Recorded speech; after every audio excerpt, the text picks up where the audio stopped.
I like to think about like who I am as an anonymous shopper and just how funny it must be because it's like clearly this is a person in their 20s, has dogs, and spends more on the dogs than she does on herself. And those are her little fur children. And just an interesting, so fascinating to think about our lives as like anonymous people in a data set, but what we actually look like and how we get targeted. Welcome back to the Commerce Collective podcast by Flywheel. I am your host, Emma Irwin, or in the case of the conversation snippet that you just heard, on an anonymous aggregated level, I'm just a person in my 20s with dogs who probably should be shown funny dog products. That'll make sense later on in the episode. But today, we have a fun one. We get to interview Kroger Precision Marketing for the first time ever, which I am beyond excited about. We cover the uniqueness of Kroger Precision Marketing, or KPM as you'll hear us call it throughout the episode, advancements in offsite and programmatic at KPM, and we even touch a bit on sustainability in the industry. Without further ado, let's meet our guest. My name is Jill Smith, and I am the VP of Advertising Sales for Kroger Precision Marketing. And I have been at 8451 for just around 6 years. And Kroger Precision Marketing has been around for 7. And so I was here at year 1. Prior to that, I was at NBC Universal for 7 years. And prior to that, at News America Marketing, which is now Neptune. So this role at Kroger Precision Marketing has been an interesting combination of worlds of my shopper marketing days at News America now and paired with the NBC Universal days. Interesting. And we'll get more into Kroger Precision Marketing in 8451 in a second, but I need to know, what is the last thing that you purchased online from Kroger or one of Kroger's brands? We recently did a ice cream order. And I honestly buy multiple times from Kroger just because anyone with their grocery orders, you find yourself forgetting something. And so we did a grocery order the other night, and we have some lactose intolerance in the household. So it was a combination of sherbet ice cream, all the different flavors. And Kroger has these cute blue delivery trucks for anyone who might have seen them, but they have a refrigerated and frozen section, which is amazing because right up to your door, the ice cream comes super solid and you don't have to worry about the commute. So yeah, that was our last order. That's amazing. I was going to ask, my follow-up was going to be, was the ice cream still like solid when it came to you? But if the trucks have the freezing capabilities, then of course it was still solid. Yes. And that's a huge difference with Kroger, especially with these new delivery trucks they just introduced. Okay. I'm going to ask this one now, and we're going to come back to it at the end. But we ask everyone something on their digital wish list, which is just something that lives in a cart, and it doesn't necessarily have to be on Kroger.com, but something that lives in a cart and you just won't actually purchase it. But we'll come back to it at the end if that sounds good. Sounds perfect. Amazing. All right. Let's get into it. This is the first time that we have had Kroger representation on the Commerce Collective podcast. And so I would love for you to tell me a little bit about Kroger and then 8451 and Kroger Precision Marketing. First, I just want to say, Emma, thank you for having Kroger on. And as you know, I'm a big fan of yours. And the first time I listened to your podcast, I got a chance to listen to Ryan Britton from Criteo, and he was on saying it was his second time. And that's when I thought it's time for Kroger to also be on. So Ryan Britton, if you're listening, shout out to you. But a little bit about Kroger Precision Marketing. So like I said, we also refer to it as KPM. But Kroger Precision Marketing is almost 7 years old. So we are really still in our infancy. And Kroger Precision Marketing is the media arm of the Kroger company. And we actually sit, though, within 8451. For those of you wondering, 8451 stands for the longitudinal location of Cincinnati, Ohio, and it is the full data science subsidiary of Kroger. So fully owned and operated by Kroger, and the media arm sits within 8451.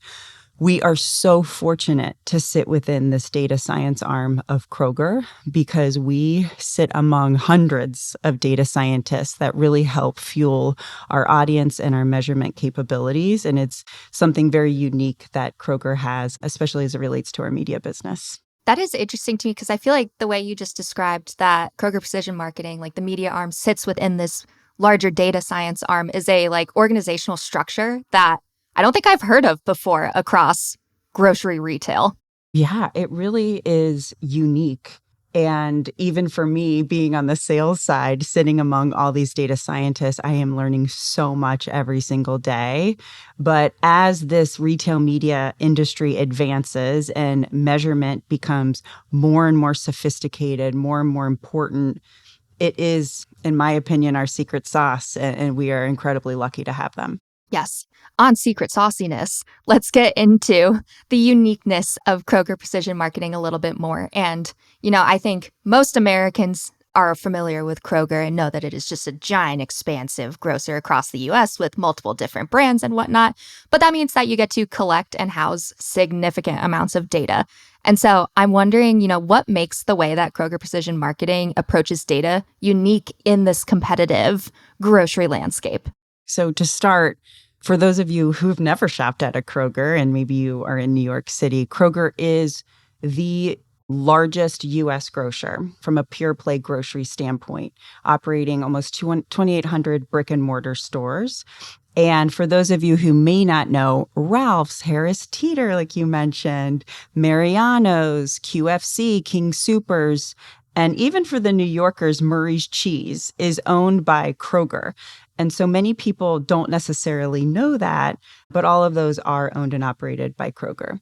One of the unique ways that we use data at KPM is through Kroger's loyalty card program. So Kroger has been around for over 100 years, but the loyalty program is what sets KPM distinctly apart from the other retail media players. This loyalty program's been around for over 20 plus years. I even remember as a child swiping my mom's Kroger Plus cards because you get those immediate savings at checkout. And especially in this time of inflation, these savings are incredibly important. And especially for those that may not know, Kroger also has 1,000 fuel stations across the U.S. And with partnerships with BP and Shell, that takes it up to 8,000 fuel stations where Kroger is able to offer fuel rewards and points. So there's an incredible amount of data exchanges, 11 million transactions happening a day where Kroger is collecting all these transactions. And because of this value exchange of immediate savings, Kroger can capture 96% of all transactions happening across the United States at Kroger. This positions this data set to be scalable in its purest form. We do not have to model anything. We don't have to use credit card data, and it's updated as of yesterday. But it's because of this trusted value exchange that Kroger has with its customers that allows us to use this data from a media perspective. Can you tell me a little bit about, in terms of using that data from a media perspective? What does that mean? How are you using the data? How are the advertisers using the data? So many different ways, but a handful of ways is to be very prescriptive about the audience that these brands want to speak to and want to reach. And one of the big purposes that we stand behind at KPM is making people's lives easier. And that means that as a Kroger customer, however they're consuming media, we want that to be a personalized experience. Whether they're shopping in our stores, whether they're on our owned and operated websites, or whether they're watching a platform like Roku, every touch point, we want to make sure it's a personalized experience. So let's say you sell cookies at Kroger and you're a new entrant, a new brand at Kroger with recent new distribution. And it's important for you to either gain share in that cookie category, but also really attract new buyers. And so what we can do is create custom audience segments for this cookie brand. Maybe it's a mint flavored cookie. We can create a mint profile. Maybe they want to go after competitive cookie buyers. We can create a competitive segment. All different ways, but it's really specific to that brand and what is the business outcome that they need to achieve. And it will help us understand, do we need to go after loyal cookie buyers or competitive or lapsed, whatever it might be. But that's generally where we start as we think about creating custom audience segments. And on custom audience segments, I think I've heard you talk about this in other public speaking kind of engagements, but with your data set, you're able to really more efficiently target consumers. Like, I am a vegetarian and nothing grinds my gears more than when I'm shown like an ad for beef jerky. I'm like, who thought this? You have my data, but That reminds me of listening to you in the past of talking about experiences like that, where you can actually, the household, what they eat and what they don't eat and how to more efficiently advertise toward them. I think when people think about Kroger today, they think grocery. I can't wait for the day when people hear Kroger, they think about a media partner that's driving the advertising ecosystem forward. And you're exactly right. We can do better. You do not ever need to be served a beef jerky ad again in your life. We can help with that. And when you're watching or consuming a platform, it is up to the industry to help that experience be better for you. And because my hope is when we get there, that's going to make the advertising to you that much more effective. And we need to eliminate that ad waste that was happened on you. So I'm really excited about that as we move forward, especially as we think about non-CPG advertisers and we think about a QSR restaurant who might also have a new chicken sandwich or a new burger that they're introducing. Again, doesn't need to be served to you because you're not a household that would be eating meat. For sure. Can you tell me a little bit more about Kroger's retail media platform? I have not run any advertising campaigns via Kroger. Can you just give the audience a little bit more about that? Absolutely. We break our offering up into two different buckets. We have our owned and operated, which is across all of Kroger's owned and operated sites. As I mentioned, Ralph's and Mariano's and King Soopers. And that's where we have our product listing ad capabilities, so search functionality, and then also what we call targeted on-site ads. But those are essentially on-site banners that exist on our owned and operated site. Every single person across the U.S. that logs in with their loyalty card at Kroger has a different experience when you enter into the site. There is no two same experiences. And that goes back to the science that sits behind everything we do at KPM.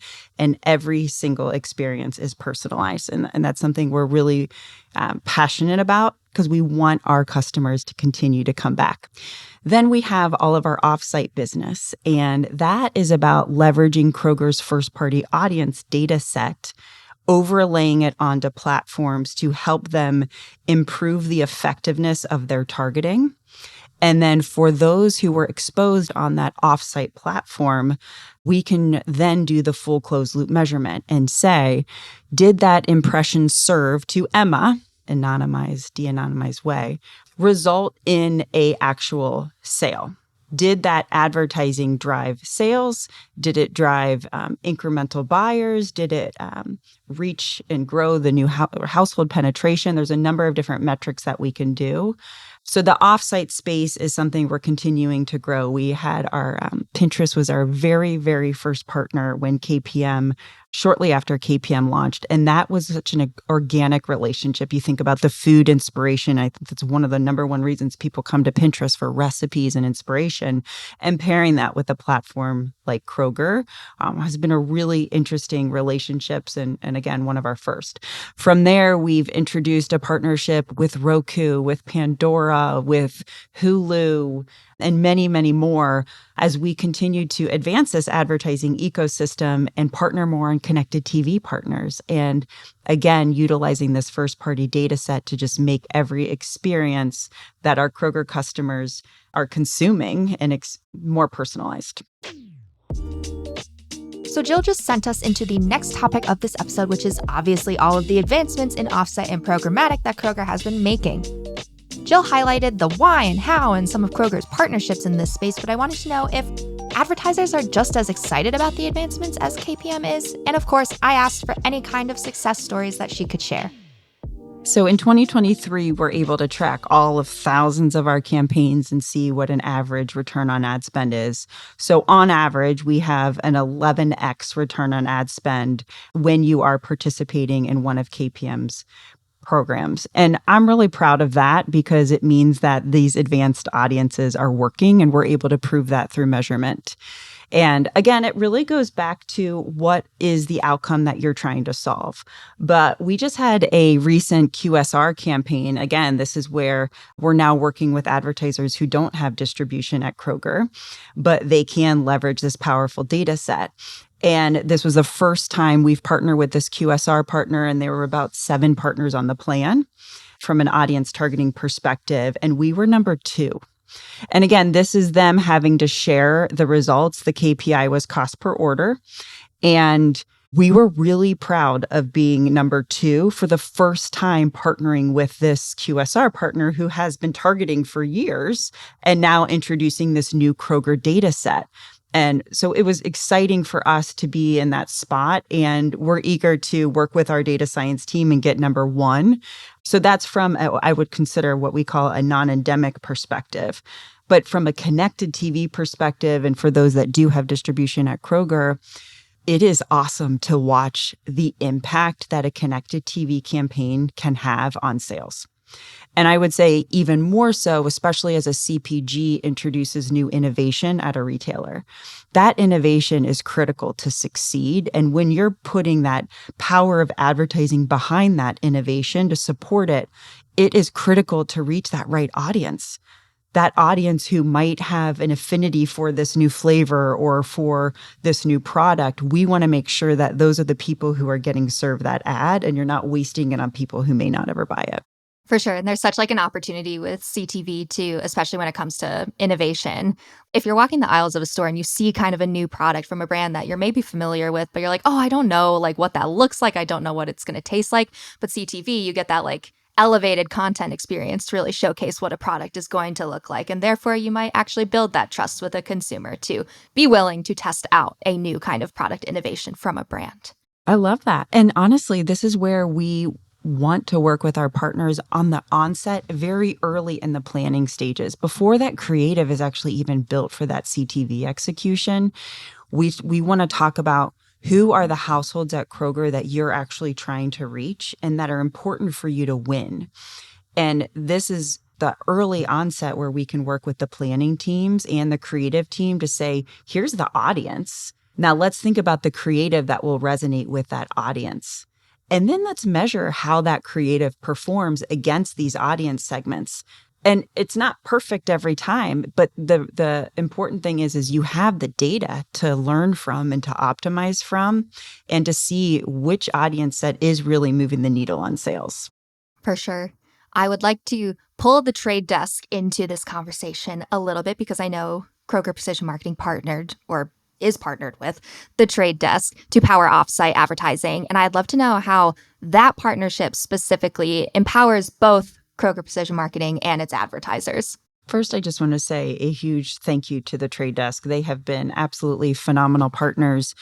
And for us, one of our focus areas is how to responsibly make our audience data sets available more easily and make the people's lives, like the buyers' lives easier. And Trade Desk has enabled that for us. Obviously, several thousands of people are in the Trade Desk platform placing their media buys. And now, even in the agency seat, so not even in a separate instance, we're saying in this new relationship, in the actual agency seat where you can input your brand safety guardrails, your reach and frequency, now you can add in Kroger audiences. And we want to make this a seamless experience for our buyers so that they can leverage this rich audience data set on top of their existing buys, whether those are brand national buys, whether those are shopper marketing. We want to make it easy. Again, in the most privacy-centric, responsible manner. What is your ideal, like, future state? Let's say maybe within the next 5 years of what else you want to see in terms of advancements in offsite and programmatic through all of the different streaming kind of capabilities that exist. Where do you want to see Kroger in the next 5 years in this space? I would say one of the things I want Kroger to be known for and to be celebrated for is around the eliminating wasted ad impressions. And this past year, Kroger was the first retail media partner to have a relationship with Scope 3, where we are starting to track our carbon emissions through our managed service offerings. I look forward to the day where we expand that into self-service and we get a true understanding of the carbon footprint and ensuring that we are doing our part to help the environment be a better place and eliminating all those beef jerky ads that are served to you. Those carbon emissions in real life and in the digital sphere with my beef jerky ads. But I am curious to go back to your digital wish list. Something that lives in your cart may or may not be via Kroger, I don't know, but something that you won't purchase and why. All right, I know I'm not alone in this. Okay. But Taylor Swift came to Cincinnati a while ago, and I did not buy tickets because I thought my daughter is 8 and she's too young for this. And then she came to Cincinnati and basically the whole school went. So here she's coming around again, coming to Indianapolis. And I just cannot click buy on these tickets because of the price. And so they're sitting in my digital wallet, and we'll see if I pull the trigger. I've got a couple months, but if anyone has extra tickets, let me know. And that wraps up another episode of the Commerce Collective podcast. Thank you to Jill from KPM for teaching us about KPM's capabilities and its uniqueness of the data and everything that they're working on. I've been your host, Emma Irwin, and I will see you next time.